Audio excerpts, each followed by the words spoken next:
Ensin kajahti ääni. Sitten virtasi tervaa. Lopuksi lakeus täytti maan.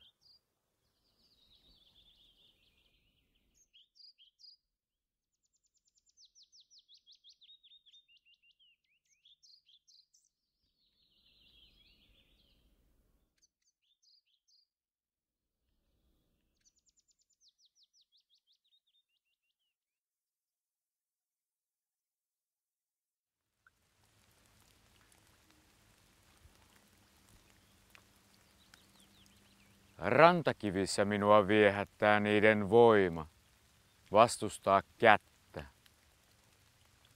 Olen palannut kaislikkojen, koivujen sekä mekastavan tehtaan luo.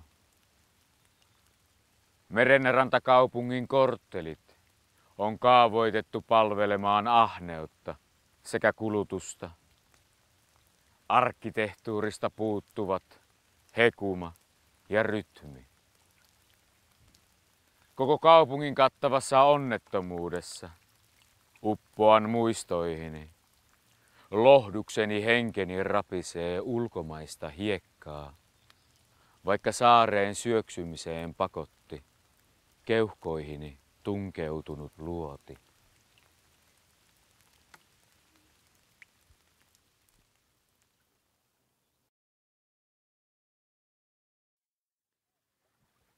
Laituri keinuu, maisema huojuu, vesi tulvii. Saarella polut harhailevat ja villipensaat rehottavat. Jotenkin likaistuu maisemaan, mutta etteikö maastoon voisi piirtää. On helppo kuvitella heinikossa syntyvä riemu ja riemusta syntyvä lapsi. Nuotio paikalla remuan, juovun ja nauran. Havahdun huilujen soittoon ja tarjoan peipoille iltapalaa. Kivillä kadehdin lentotaitoa ja luen runoja salaa. Sinä istahdat kämmenelleni. Rintojesi välissä kiiltää riipus, kaularahat. Rakastellessamme laiturilla auringon viimeiset säteet leikittelevät korsien hiuksissa. Pihlajissa kohisee jo.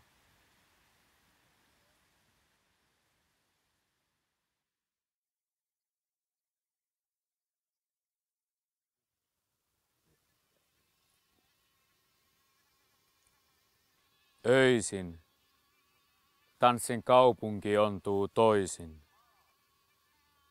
Pelko käpristää varpaat. Kaupunki haisee. Kaduilla tuulee. Tai ainakin sataa. Valokeiloihin kiinnitetyt katupylväät kaatuvat. Ja puistot kulottuvat. Mutta minä murran teljettyjen puistojen portit kaikilla tunnetuilla lintujen kielillä. Ripustan riippumattoja ja viiton risteilijät satamaan. Haave toteutuu hiekanjyvä hiekanjyvältä ja purje purjeelta. Kauanko muutos vie? Ei luoja tiedä. Ehkä kumouksessa palaa 400 puutaloa.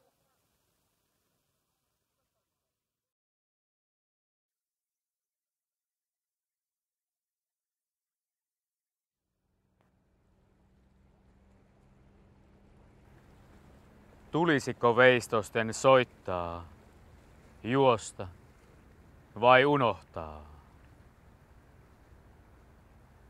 Kaupungissa rauhoittavimpia ovat saaret, purot sekä lampunvarjostimien muotoiset hameet. Mielisiltani vaihtelevat vuoden aikojen mukaan.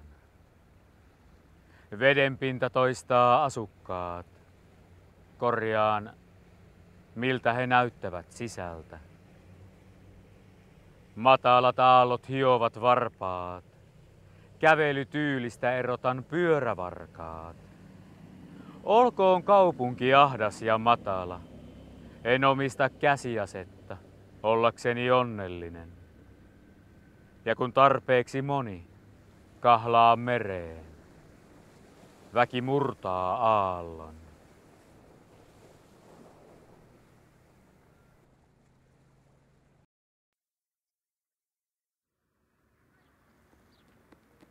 Rivien välissä seuraan rantaviivaa.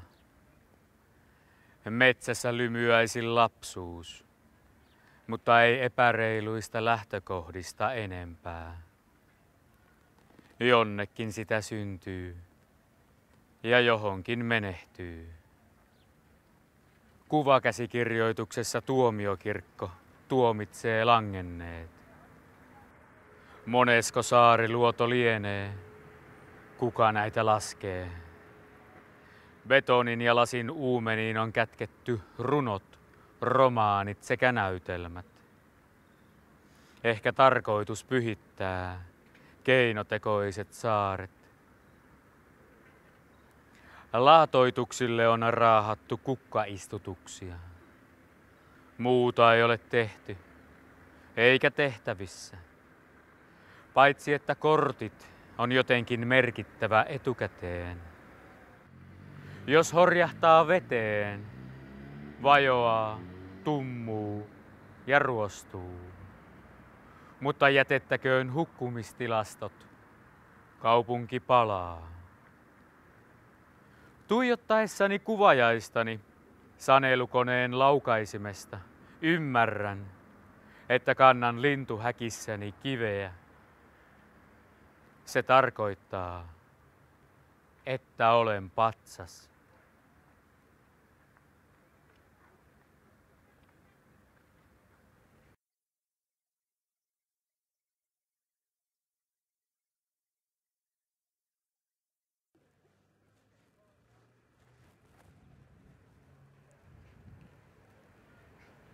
Torilta ei puutu kuin hirsipuukauppias.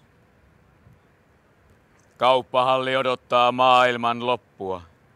Tarkoitan maailman sotaa.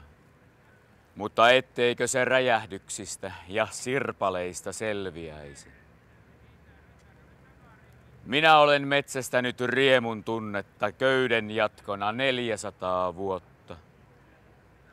Koristellut tanssisalit, hämyisät peliluolat sekä laittomat salakapakat ovat sortuneet tai ainakin unohtuneet. Päättyköön vaellukseni, mitä en jaksa enempää. Asetan kivisen pääni toripoliisin pehmeille käsivarsille.